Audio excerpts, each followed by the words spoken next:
네, 우리 기독교에서 가장 큰 절기를 꼽으라 그러면은 성탄절과 부활절입니다.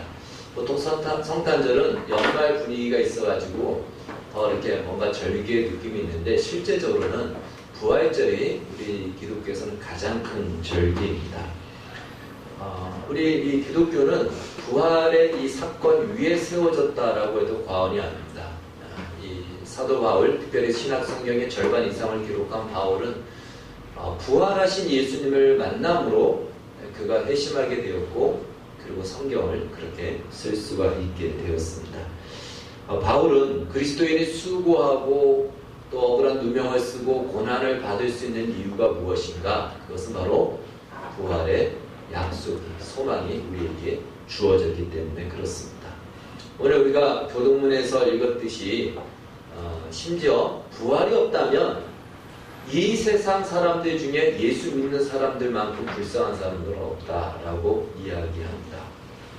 그러니까 내가 이 부활을 온전하게 믿지 못하고 있다면 나는 가장 불쌍한 사람이다, 이렇게 생각하시면 됩니다. 우리에게 이 부활이 얼마나 우리의 존재 전체를 다 아우를 수 있는 가치 있는 것인가. 이 부활 때문에 산으로도 불로도 또한 사자굴로도 들어갈 수 있는 이유가 여기에 있습니다. 그래서 부활은 우리 기독교 신앙의 초석이면서 그리고 우리의 완성입니다. 오늘 이 본문은 사도 바울이 고린도 교회를 향하여서 쓴 편지의 마지막 부분입니다. 근데 그 편지의 마지막 부분을 무엇으로 마무리 안 하면 이 부활의 이야기로 마무리하고 있다는 사실입니다. 다른 말로 우리의 신앙은 무엇을 바라봐야 됩니까? 우리의 신앙의 종착점은 어디인가? 이것을 언급하는 것이죠. 고린도 교회에 굉장히 많은 일도 있고 문제도 있고 역사도 일어났는데 이 모든 것들이 무엇과 연관되어야 되고 어디로 향하고 있는가를 가르쳐주고 있는 거죠. 부활과 연관되어 있지 않다면 그 모든 것은 다 쓸모없는 것이고 소용없는 것이다. 이것은 오늘 우리 신앙도 마찬가지입니다. 우리의 신앙이 부활과 연관되어 오늘을 살고 오늘의 신앙생활을 하는 것이지, 부활을 배제한 채 신앙생활은 그것은 교양입니다.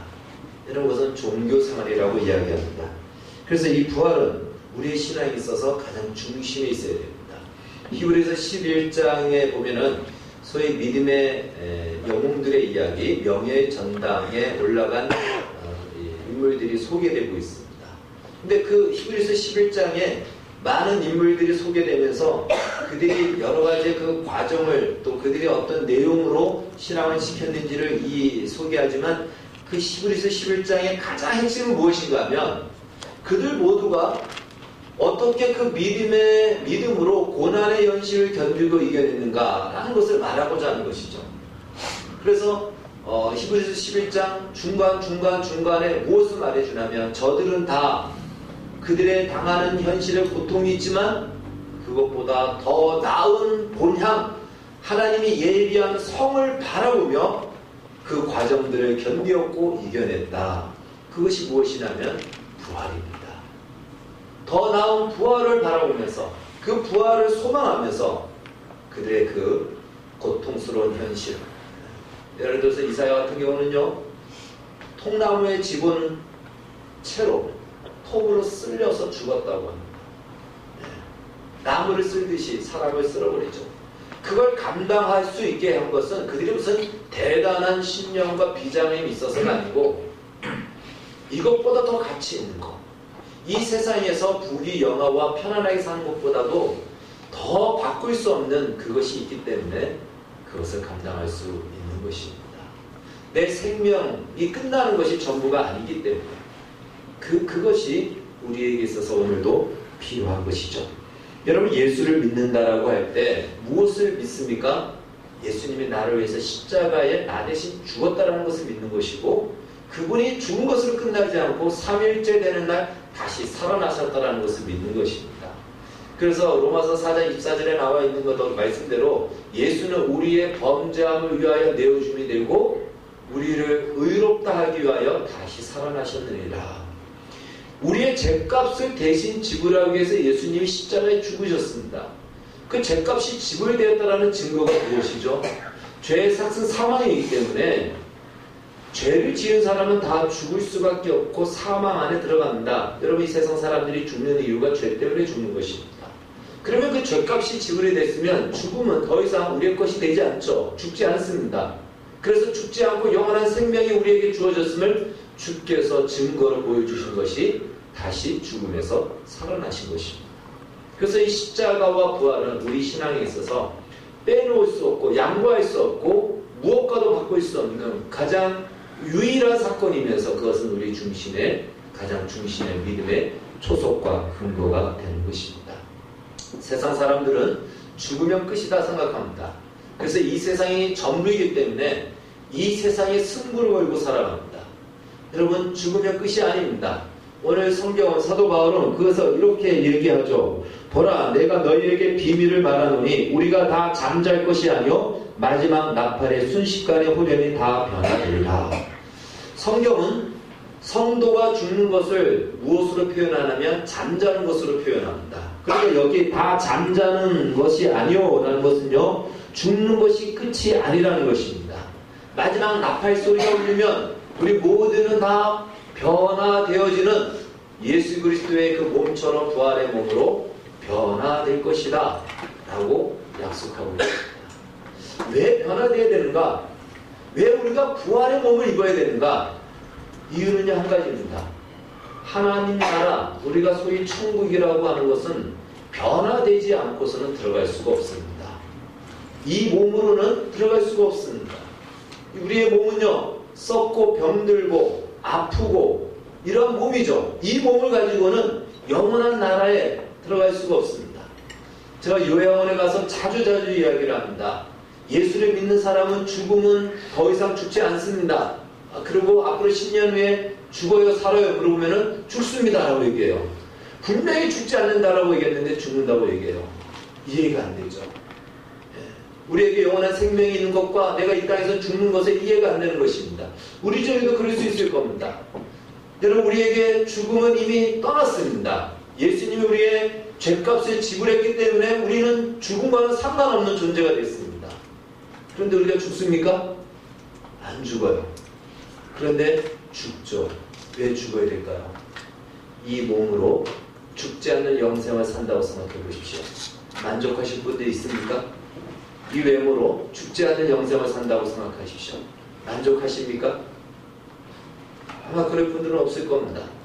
청소년들은 혹 그럴 수도 있을 거예요. 지금 자기가 제일 잘났다, 자기가 제일 건강하다고 생각하기 때문에. 근데 이 몸으로는 병들고 약하고 노화되어지고 기능들이 다 떨어지게 되어 있습니다. 하나님 나라에 합당한 몸이 필요합니다. 그래서 그 몸으로 변화가 되어야 되는 거예요. 그걸 가지고 부활이라고 얘기합니다. 그러니까 부활은 꼭 죽은 사람이 다시 살아나는 것만이 부활이 아니에요. 성경에서 말하는 부활은 그 부활이 아니고 변화되는 몸, 이것이 부활입니다. 죽은 사람은 다시 살아나지만 살아있는 중에 예수님이 오시면 산채로 이 몸이 변화되는 거예요. 그러니까 꼭 죽어야지만이 부활이 되는 것이 아니고 우리의 몸이 하늘나라에 합당한 몸으로 변화되어지는 것, 이것이 부활의 몸이고 부활이라는 것입니다. 자, 이 부활이 우리에게 주어질 때 우리는 영원한 하나님 나라에 들어갈 수가 있는 것입니다. 그것 때문에 오늘 성경은 나팔 소리가 불면 변화될 것이다 라고 말씀합니다. 그렇습니다. 천국은요, 변화된 거룩한 몸과 변화된 거룩한 영혼만이 들어갈 수가 있습니다. 예수님이 이 변화를 이루셨고, 그리고 예수님이 이미 완성하셨고, 우리에게는 그 완성을 무엇으로 주셨냐면 약속으로 주셨습니다. 그래서 그날에는 어떠한 일이 일어나면 오늘 성경에서 말하는 뜻이요, 사망이 삼킨 바 된다라고 얘기해요. 자, 이 말이 조금 어렵죠. 한번 따라해 볼까요? 사망이 삼킨 바 되리라. 사망이 삼킨 바 되리라. 여러분, 삼킨다는 것은요, 내가 그냥 삼켜버리는 거예요. 내가 그냥 삼켜버리면 내가 이겼다라는 표현이죠. 그건 아무것도 아니라는 거죠. 그냥 내가 먹어버리고 끝나는 겁니다. 사망이 그날에는 삼킨바 된다는 거예요. 사망이 그날에 완전히 정복당한다는 것입니다. 언제? 주님이 다시 오실 때 우리의 온전한 부활이 이루어질 때 사망이 그때는 아무런 힘을 발휘하지 못한다는 것입니다. 그러나 거기까지는 아직까지 시간이 있어요, 없어요? 시간이 있다는 거예요. 여러분, 이것이 오늘 우리 성도의 현실입니다. 우리가 신앙생활을 하면서 실패하는 이유가 무엇이냐면 분명히 예수님이 승리하셨는데 내 현실의 삶은 나는 실패한다는 거예요. 승리를 가지고 약속을 받았는데 불구하고 내 삶의 현실은 여전히 무너진다는 것이에요. 무엇에 무너집니까? 세상 욕심에 무너집니다. 세상의 어떤 자랑에 무너지고요. 정욕에 무너지고요. 우리의 자존심에 무너집니다. 그냥 여지없이 무너지는 거예요. 와장창 무너집니다.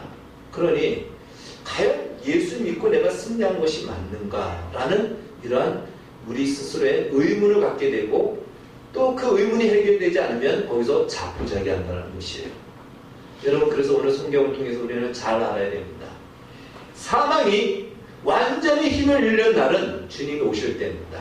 이 사실을 기억하십시오. 그 전까지는 무엇이라고요? 사망이 힘을 발휘합니다.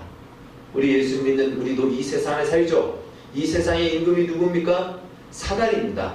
사단이 직간접적으로 영향력을 미칩니다. 예수를 믿지 않는 사람들에게는 직접적으로 미쳐요. 그냥 밥입니다. 사단의 밥입니다. 그러나 믿는 우리에게는 직접적으로는 아니지만 간접적으로 영향을 미칩니다. 유혹을 주고, 그래서 우리가 유혹을 당하는 것이죠. 이 세상의 유혹과 세상의 위협 앞에 꿈틀거리고 우리가 믿음으로 살다가도 포기하게 되는 것이죠. 여전히 우리의 자존심에 따라 살으라고 이 사단은 속삭이고 있습니다. 세상의 가치를 따라 살으라고 우리에게 유혹을 하죠. 그런 영향 속에 살다 보니까 우리는 그 영향 속에서 내가 믿는 믿음의 현실과 이 차이를 느끼는 거죠. 그래서 오늘 사망이 쏘는 화살이 있는데 사망이 사용하는 힘이 있습니다. 그것이 무엇이냐면 죄와 율법입니다. 여러분, 죄의 화살을 쏘고요, 율법의 화살을 쏘면 이 화살 앞에 당할 사람이 없습니다. 이 세상 누구든지 죄의 문제를 가지고 건드리면 그 부분에 대해서 걸리지 않을 사람이 없습니다. 율법을 가지고 갖다 대면은요, 그것에 그것을 잘 통과할 사람은 아무도 없습니다. 다 그 앞에 고개를 숙일 수밖에 없어요. 우리는 이 죄와 이 율법의 이 그늘 아래서, 이 족쇄 아래서 한 발자국도 나아가지 못하는 연약한 존재이기 때문에 그렇습니다. 그래서 이 죄의 화살을 쏘고 율법의 화살을 쏘면은 다 그 앞에 움찔거리기 때문에 사망이 마음껏 왕 노릇하는 것이죠. 그런데 그 죄와 그 사망의 그리고 그 율법의 그 권능으로 쓰는 이 죄의 이 사망의 세력이 언제 삼키받는다? 예수님이 다시 오실 때, 우리가 부활의 몸을 입을 때에 그것은 그때 완전히 정복을 당하고 무릎을 꿇을 것입니다. 여러분, 그렇다면 오늘 그러면 우리는 이 부활의 약속을 가지고 어떻게 살아야 되는가? 이 부분이 우리가 실수하고 또 이 부분을 놓쳐버리기 때문에 오늘 말씀을 한번 우리가 볼 필요가 있습니다. 예수님은 우리에게 부활을 약속으로 주셨습니다. 무엇으로 주셨다고요? 약속으로 주셨습니다. 여러분, 우리는 반드시 부활할 것입니다. 믿습니까? 예. 오늘 57절의 말씀처럼 반드시 우리에게 이김을 주실 것입니다. 이것은 우리의 운명입니다. 내가 바꾸고 싶어도 바꿀 수 없는 이미 나에게 정해진 운명입니다. 하나님께서 우리를 어떻게 사랑하셨고 어떻게 구원하셨는지를 한번 돌아보십시오. 내가 죄인 되었을 때 하나님이 나를 그의 백성과 자녀로 삼아주셨습니다. 거기에 내가 어떤 자격이 있고 무슨 일을 한 사람이 아닙니다. 아무것도 못했습니다. 그런데 하나님이 이루셨습니다. 마찬가지로 그 부활의 완성도 내가 어떻게 살아야 되기 때문에 부활을 이루어주는 것이 아니고 주님이 오셔서 완성된 몸을 우리에게 주실 것입니다. 이것이 성경이 말하는 복음입니다. 그러면 그 사이에 우리는 아무렇게도 살아도 되느냐? 그것이 아니에요. 오늘 성경은 그래서 가르치는 거예요. 그러므로 내 사랑하는 형제들아, 견실하고 주의 일을 힘써라. 너희의 그 수고가 헛되지 않을 것이다. 바로 이 고린도 교회가 놀라운 은사도 있고 역사도 있고 기적도 있고 지식도 있고, 그러나 이것을 사단이 쏘는 죄와 율법의 화살을 맞아서 오히려 하나님의 주신 것 때문에 더 큰 문제를 일으켜요. 여러분, 우리가 신앙생활을 하다 보면은 교회에서도 복된 것들이, 정말 감사할 것들이 오히려 그것이 더 문제가 될 때가 있죠. 차라리 없었으면 욕심 부리지 않았을 텐데, 차라리 없었으면 자랑하지 않을 텐데, 있어서 그것 가지고 다투고 자랑하다가 서로가 멸망합니다. 고린도 교회가 그랬던 거예요. 그것은 무엇이냐면 우리의 신앙이 어디로 가야 되는지를 우리가 그걸 놓치고 있으면 그 안에서 뱅뱅뱅뱅 그 안에서만 살기 때문에 그렇습니다. 우리의 종착지가 어디라고요? 부활입니다. 부활의 몸을 있는 그 자리가 우리의 종착지입니다. 부활의 몸은 거룩한 몸입니다. 거룩한 나라에 들어갈 것입니다. 우리는 그것을 향하여 시작하였고 지금도 그 과정 속에 있고 거기에 완성될 것입니다. 물론 우리의 힘으로 완성되지는 않고 주님이 완성시킬 것입니다. 그러나 우리가 바라봐야 될 것은 바로 그것이라는 거예요. 그것이라는 거예요. 그래서 우리는 오늘도 이 믿음을 갖고 그 부활에 완성되는 나라를, 그날을 바라보면서 한 걸음 한 걸음 나아가는 중에 있다는 사실을 잊지 마십시오. 그런데 중간에 무엇 때문에 우리가 조금만 놓치냐면 실패하는 것 때문에 놓칩니다. 우리가 열심히 신앙생활 하다가도 어느 때 한순간에 어떻게 되죠?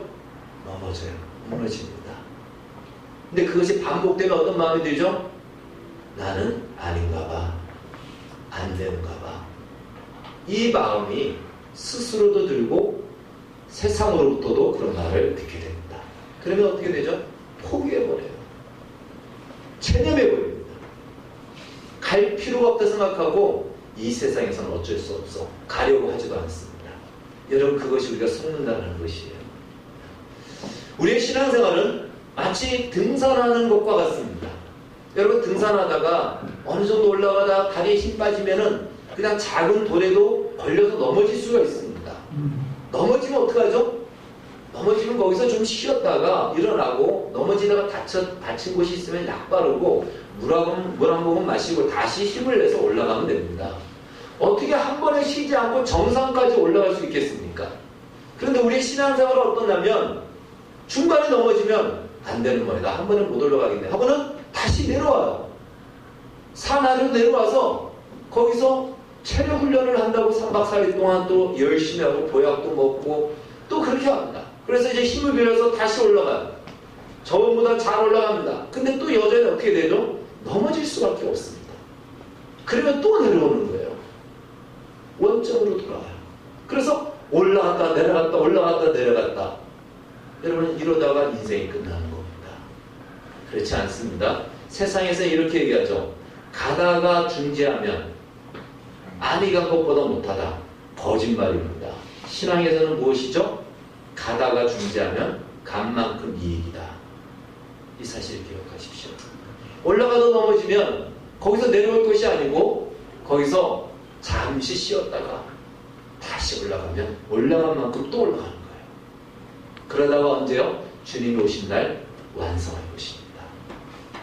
이것이 부활을 사는 것입니다. 여러분, 우리가 부활 신앙을 가지면 한 번도 넘어지지 않고 이 땅에서 승리하고 잘 살 것이라 생각하는데 천만에 그렇지 않아요. 부활 신앙을 가지면 이 땅에서 승승장구하고 하나님마다 성공할 것이라 생각하는데 그렇지 않습니다. 사단이, 사망이 무릎을 꿇는 두 존재가 있습니다. 하나는 예수님이 재림할 때 예수님 앞에서 사망은 모든 힘을 잃어버려요. 삼킨받습니다. 또 하나는요, 이 부활의 약속을 가지고 사는 자 앞에 무릎을 꿇습니다. 물론 사망이 위협할 수도 있고 겁도 줄 수 있어요. 너 그따위로 신앙생활 같은 거 하지 마라. 차라리 그렇게 할 같은 교회 가지 마라. 너가 어떻게 예수 믿는 사람이냐? 네가 무슨 집사냐, 권사냐, 목사냐, 별의별 말로 다 얘기하죠. 우리의 치명적인 실수와 혹은 어떤 사회적으로도 무리를 일으킬 수 있는 죄를 지을 수도 있습니다. 그걸 가지고 아주 엄청나게 공격을 합니다. 여러분, 그건 사단의 속임입니다. 그래서 우리는 어떻게 되죠? 그래, 그때마다 우리는 무엇을 하게 되냐면, 그래, 나는 안 돼, 나는 끝이야가 아니고 무엇이죠? 이런 나를 구원하신 주님을 생각해야 됩니다. 우리 구원을 다시 한번 하게 해야 됩니다. 이렇게 형편없는 나를 주님이 구원하셨구나. 그리고 이 구원의 완성도 누가 이루신다고요? 주님이 이루실 거예요. 내가 하는 것이 아닙니다. 단지 우리는 여기서 우리의 구원을 이루신 주님을 다시 한번 확인하고 감사하고, 이러한 나에게도 거룩의 완성으로 나아갈 수 있는 기회를 주셨다는 것을 기억하고, 힘들고 어렵지만 다시 추스리고 톡톡 털고 일어나서 한 발자국이라도 나아가는 것입니다. 이것이 부활을 사는 거예요. 그 믿음으로 그렇게 살아갈 때 사단은, 사망은 아무런 힘을 발휘하지 못한다는 사실이에요. 그런데 우리는 그렇게 가면 죽을 것 같으니까 결국은 그 앞에 무릎을 꿇는 겁니다. 여러분, 부활의 신앙으로 사는 것은요, 이 땅에서 뭐든지 잘 되고 또 아무런 흠도 없고 이것이 아닙니다. 도대체 이 꼴 가지고 어떻게 내가 천국 갈 수 있단 말인가? 여러분, 이것이 진짜 부활신앙이에요. 그래서 주님, 나의 힘으로는 안 됩니다. 주님이 어서 오셔서 죄와 사망에서 나를 구원해 주십시오. 내 힘으로는 도저히 어렵습니다. 이렇게 나가야 되는 거예요. 체념하고 자포하고 거기서 멈춰버리는 것이 아니고, 그래서 더욱 주님을 의지합니다. 그래서 주님 더 도와주십시오. 제가 믿음으로 살려고 하는데 잘 안 됩니다. 마음을 작정했지만 작심삼일입니다. 그러나 계속 그 요청을 하십시오. 그것이 부활에 사는 것이고 부활신앙으로 사는 것입니다. 그러다 보면 우리도 모르는 사이에 한 발자국 한 발자국 나아가게 될 것입니다. 우리는 이런 기대를 갖죠. 주님이 하라는 거 다 했습니다. 잘했죠. 뭐 하실 거 없습니까? 말씀하십시오. 여기까지 가면 얼마나 좋습니까? 그러나 이것만이 그 신앙이라고 생각하시면 안 돼요. 우리는 거기에 비하면 못 미치기 때문에 항상 거기서 절규하고 좌절하는 겁니다. 그렇지 않아요. 이러한 신앙도 있겠지만, 주님 하라는 것도 안 했습니다. 그러나 다음에는 할게요. 좀 도와주십시오. 여러분, 이것이 신앙이에요. 이러한 우리의 몸부림이 있어야 됩니다. 그때 주께서 우리에게 힘을 주셔서 우리도 모르는 사이에 그 험난한 길을 지나가게 하십니다. 여러분, 그렇지 않으면 우리는 항상 홍해를 건너고 난 뒤에 홍해 소리가 들리는 그 자리에서 떠나지를 못해요. 그래, 내가 구원받은 거, 홍해를 건너서 홍해 물개 소리를 들으면서 그래, 나는 구원받았지. 그냥 그것으로 안심하는 거예요. 그것으로 위로받습니다. 한 발자국도 진전이 없어요. 이 땅에서 가나안의 삶을 절대 누리지를 못합니다. 여러분들, 그것도 똑같은 소리 오래 듣다 보면 들립니까? 안 들립니까? 안 들리는 거예요. 나중에 어떤 위기가 오면 정말 내가 구원받았나? 의심할 수밖에 없습니다. 부활을 산다는 것은 바로 이것입니다. 중간에 우리가 넘어지고 실패해도 거기서 좌절하지 마십시오. 그러한 나를 인정하십시오. 그리고 그런 나를 구원하셨다는 주님을 다시 한번 확인하십시오. 그러한 주님이 나를 어디로 부르고 있는지를 바라보면서 주의 은혜를 구하고 도움을 구하며 비틀거리며 한 발자국 한 발자국 나아가는 것. 오늘 성경은 약속합니다. 이렇게 사는 너희의 수고가 헛되지 않을 것이다. 이 약속을 우리에게 주셨습니다. 2019년 부활절을 맞이하여 다시 한번 주께서 우리에게 완성의 자리로 부르시고 있고 그 자리로 우리를 이끌어 가심을 기억하시며, 그 우리의 수고, 우리의 이 믿음의 볼품없고 별 볼일 없다라고 여겨지는 이 몸부림의 한 몸짓까지도 결코 헛되지 않은 그 몸짓이 될 것을 기억하며 오늘도 이 부활 신앙으로 이 세상을 사시기를 주의 이름으로 축원합니다. 기도하겠습니다. 주님, 감사합니다. 우리에게 부활의 약속을 주셨습니다.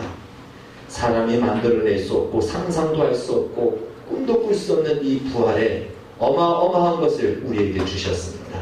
주님, 이 놀라운 것들을 날마다 우리가 체험하고 경험하며 그 자리로 나아가게 하여 주시옵소서. 결코 이 세상에 넘어지는 것 때문에 좌절하고 체념하고 포기하고 산 밑으로 내려가지 않게 해주시고, 잠시 머물러 후퇴하는 것 같지만 다시 일어나 나아갈 수 있는 용기를 주시고 은혜를 내려 주시옵소서. 예수님의 이름으로 기도하옵나이다.